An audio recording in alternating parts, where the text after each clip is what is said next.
ትንሽ ልሸኝሽ። ኧረ በቃሽ በቃ እንዴ ከዚህ በላይ ምን ስራ ቦታ ልታደርሽኝ ነው እንዴ? ምን ችግር አለው ወይስ የደበቀታች እዛ አመረሽ እንዴ አንቺ? እንዴ ለምንድን ነው የማላመራው? ባይን ቀማችን ማየት የለብኝም እንዴ? ኧረ ቀልድ ነው ደግሞ አንቺን የሚተካልኝ ኬት አገኛለሁ? እንደዛ ብለህ ብታረጋጋኝ ይሻላል። እሺ አንድ ጥያቄ ልጠይቅህ? እሺ ምንድነው? ያኔ መቅዲን የምርን ነበር የወደድካት? ወይኔ አቤል ስንቴ ልንገርህ ተወራርጄባት ነበር እኮ ነው ያልኩህ። እና አቤላ ምንም ስሜት ለሷ አልነበረ? አረ ምን ቦጣኝ ደግሞ እኮ እሷም እኮ ልፎካከርባት እንደሆነ እኮ አውቃለች። ልዑል ምንድነው? ቆይ ምን ነበር ልትነግረኝ አስብከው? መቅዲን ወድጃታለሁ። ምን? እኔ የምለው ሴቶች ማቀድ ያለብን አይመስላችሁ? ምንድነው የምናቀደው? አንዳንድ የሚያፈሉ ወንዶችን ልክ ለማስገባት ነው። ጀግና እኮ ነሽ አሩዬ፣ እኔ መስማማለሁ። ሴቶች ምንድነው? እኔ ምንም እየገባኝ አይደለም የምታወሩት። አንቺ እስኪገባሽ ማለት ኢየሱስ ክርስቶስ ከሰማይ ይወርዳል። እኔ አስረዳሻለሁ። እኔ እንሂድ። እኔ የምለው ሴቶች እስካሁን ባወራሁት ነገር ተቃውሟላችሁ? እኔ የለኝም። እኑ አንቺስ? እኔም ተስማምቻለሁ። ስለዚህ ከዚህ በኋላ ምንም የምንቃጠልበት ምክንያት የለም ማለት ነው። እኔ ግን አንድ ጥያቄ አለኝ። እሺ አድማችን የኛን ወንዶች ያጠቃልላል? ካፈሉ ለምንድን ነው የማያጠቃልለው? ትላንት ነው እንደ ነቃችሁ። እቺ ፋራ ነገር ናት እንዴ? ምንም አይገባትም እንዴ? ይሄ እኮ ፋራ መሆን ያለምን ጉዳይ አይደለም። እና ምንድነው ያለችበት እልህና ንዴት እኮ ምንም ብትያት እንድትቀበል ነው የሚያደርጋት። ኢዛና ሰራተኛ ነው፣ ቢሮ ነው የሚሰራው። ፍቅረኛው ትንሿ እስከ ቢሮ ካላደረስኩህ እያለችው ነው። እሱ ግን ይበቃኛል፣ እንግዲህ በኋላ እኔ እሄዳለሁ ተመለሽ እያላት እያለ ሀረግ ፍቅረኛዋ ቡቻ ከአንቺ ጋር ያለ ግንኙነት ከዚህ ላይ መቆም አለበት ብሎ ከተለያት በኋላ ከሌላ ሴት ጋር ታየ የሚል መረጃ ደርሷት መጥረጊያዋን ይዛ ልትፈልገው ወጣ ነበረ። ብትፈልገው ግን ወይም ታየ ከተባለበት ቦታ ድረስ ብትሄድ ልታገኘው አልቻለችም። በዚህ ንዴቷ ብቻዋን መተው አስፈላጊ መስሎ ስላልታያቸው መቅደስና እኑ ተከታትለዋት አብረው ሄዱ። በዚህ መሃል ቡቻ ሲጠፋ ሌላ ንዴቷን ሊያበርድ የሚችል ሰው በአጋጣሚ መንገድ ላይ መጣ። ማነች እሷ? ኢየሩስ እዩ። እሷን ለመምታት ሁሉም ተባበሩ፣ ተስማሙ። ትለቀዋለህ የሚል ሩጫ ተጀመረ። እዩን እያሯሯጧት ነው። እዩን እያሯሯጡ በመንገድ ማን ይኑር እንኳ ዞር ብለው እያዩ አይደለም። እነ ኢዛናንና ትንሿን አልፈው ልዑልና አቤል ራሱ መቆማቸውንም ቸክ አላደረጉም። እነሱንም አልፈው ሄዱ። ምን ሆኖ ነው? ምን ተፈጥሮ ነው እያሉ ይጠይቁና መልሰው ደግሞ የሚያሯሩጧት እዩን መሆኑን ሲያውቁ ይበላት እሷንስ እንዲያው እንኳን እነሱ እኛም ብናገኛት አንለቃትም እያሉ በመካከል ግን ሚስጥር እየወጣ ነው። ልዑልና ኢዛና ጓደኛሞች ናቸው። ዛሬ ግን ጓደኛሞች ተበታትነው በተለያየ ቦታ የተለያየ ሀሳብ እየተንሸራሸረ ይገኛል። ልዑል ፈራ ተባ እያለ መቅደስን እንደሚወዳት ለአቤል ነገረው። አቤል ደግሞ ይህንን ከሰማ በኋላ የመጨረሻ አላስችል ብሎት ሊናገር ሲል እንዴት መቼ እያለ እያወጣጣው እያለ ትንሿ መጣች። ኢዛናን ሸኝታ ከመጣች በኋላ ምን እንደተፈጠረ ብትጠይቅም አይ ምንም አልተፈጠረም እያለ ነው። ልዑል ሊናገር አልፈለገም። ምክንያቱም ገና አዲስ ፍቅር የተደበቀ ፍቅር ስለሆነ ግልጥ ማድረግ አልፈለገም። እንግዲህ እውነታው ምንድነው የሚለው ነገር ኢዛና ወደ ቢሮ አካባቢ እየደረሰ እያለ ስልኩን ቸክ ሲያደርግ ረስቶት መሄዱን አወቀ። ስልኩን ለመምጣት ተመልሶ ሲመጣ እነዚህ ጓደኞች ባንድ ላይ ተሰባስበው አገኛቸው።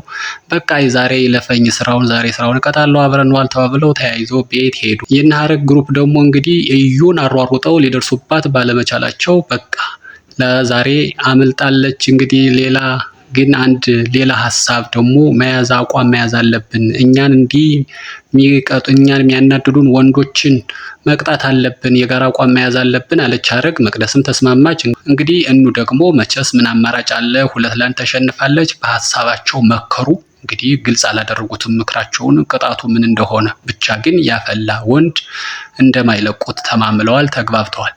በዚህ መካከል ሀረግ አሁንም ንዴቱ አልበረደምና አይ ቡቻን አፈላልጌ በቀሌም መወጣት አለብኝ እያለች ስትወጣ በር ላይ የወንዶችን ግሩፕ አገኘቻቸው።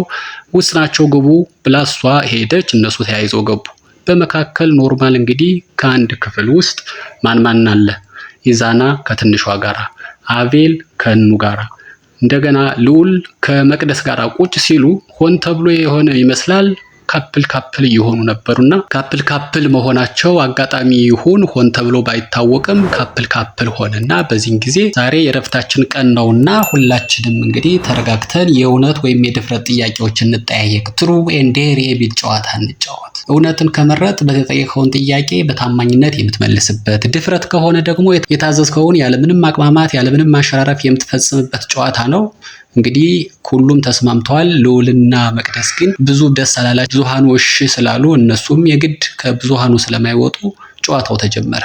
ጨዋታው ከእኑ ሲጀምር ምንድነው ባላደርገው ብለሽ ያደረግሽው ነገር ምንድነው የሚል ጥያቄ ሲደርሳት እሷም በዚህ ጊዜ በዚህ ስሜት ውስጥ ፍቅር ውስጥ መግባት አልፈለኩም ነበረ አላደርግም ብዬ ያወጣሁትን ህግ ሽሬያለሁ አለች። ማፍቀር የለብኝም በዚህ ውስጥ ፍቅር ውስጥ ስሜት ውስጥ መግባት የለብኝም ብላ ከወሰነች በኋላ አቤል ሲመጣ ለአቤል ተብሎ ህጉን እንደሻረች ነገረች። ቀጠለ ጨዋታው ለማን ቢሆን ጥሩ ነው?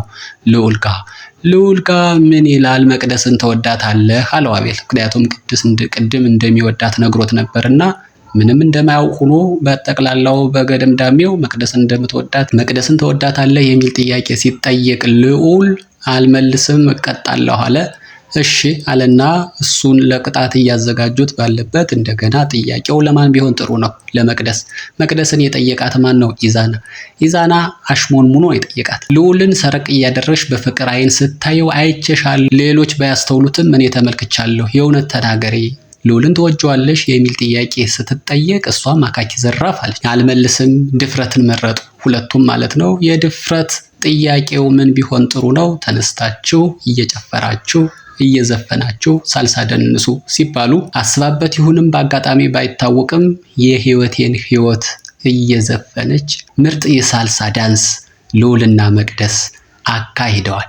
በሌላ በኩል እንግዲህ ሀረግ ቡቻን እየፈለገችው ነው። ልታገኘው ስላልቻለች ብቻዋን ቁጭ ብላ ራሷን እያዳመጠች ትገኛለች። ራስን ማዳመጥ ጥሩ ነው።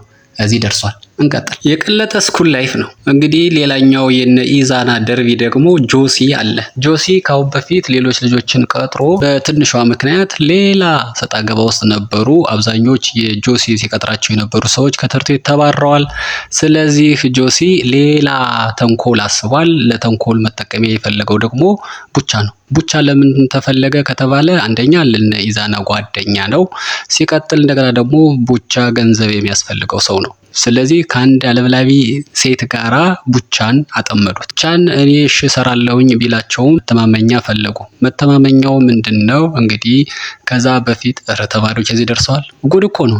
መቼ ነው የምታጠኑት? ይህን ያክል ኮንስፓይረሲ የምታስቡ ከሆነ ለማንኛውም እንግዲህ ቡቻን ወንጀል ሲያሰሩት መጀመሪያ በቪዲዮ ቀረጹ። በኋላ ቀጣይ ለሚመጡ ስራዎች መተማመኛ ይሆነዋል ብለው ተማምነው ወደ ስራ ገብተዋል። ቡቻ በጣም እየተጨነቀ ነው። በመካከል ግን እንግዲህ የገጸ ባህሪያት መደበላለቅ ነገር አለ። ካሌብና ኤደን ፍቅር ይዟቸዋል። ገና አንዳንድ ቀን ካዩዋቸው ሰዎች ኤደን ከማክቤል፣ ካሌብ ደግሞ ከሊሊ እንግዲህ ለማሰማመጥ እየሞከሩ ነው። እንዲያውም ከማሰማመጥ በዘለለ ቀድሞ ያሸነፈ በሚል ቁማርም አስይዘዋል። በመጨረሻ ኖርማል ቡቻ የእውነት እየኖረ ለሚፈልገው ጉዳይ ነው። እነዛኞች ደግሞ ክብራቸውን ለማስጠበቅ ወይ ለፍቅር በሚል ነው። ቡቻ ግን ፍቅሩንም ራሱ አሳልፎ የሰጠ የተወ ሰው ነው ለእናቱ ሲል። ስለዚህ ቡቻ እንግዲህ በኋላ ከጆሲ ጋር ለመስራት ተዋውሎ ቪዲዮ ተቀያይሮ ነው የመጣ የውል ስምምነት መሆኑ ነው። ከዛ መልስ ግን ልክ ከጆሲ ጋራ ጉዳያቸውን ጨርሰው ወደ ቤቱ እየሄደ እያለ በአጋጣሚ ኢዛና ከቢሮ ሲመለስ ከስራ ሲመለስ ማለት ነው ተገናኙ። ልክ ሲገናኙ ምክንያቱም እነ ኢዛና ላይ ጉዳት ለማድረስ ነው የተዋዋለና ልክ ያወቀበት ይመስል ድንብርብሩ ወጣ። ኢዛና ግን ቀስ ብሎ ምን ሆነሃል እንዴት ነህ እያለ ስለናቱም ስለራሱም ጠይቆ በሀረግ ጉዳይ ይመስላል ሊያወራው ስለፈለገ ወደ ቤት ይዞት እየሄደ ነው። የቡቻ ፍርሃት ግን አይጣል። እንግዲህ የዛሬ የመጀመሪያ ያቀረበነ ስለሆነ እዚህ ላይ ነው ያቆምነው። በሚቀጥለው ጥሩ አድርገን እንደምናቀርበው ቃል እየገባን የዛሬውን ከዚህ ላይ ጨረስን። በቀጣዩን ክፍል ይዘን የምንቀርብ ይሆናል። እስከዛው ድረስ መልካሙ ነገር ሁሉ ከእናንተ ጋር ይሁን። ሰላም።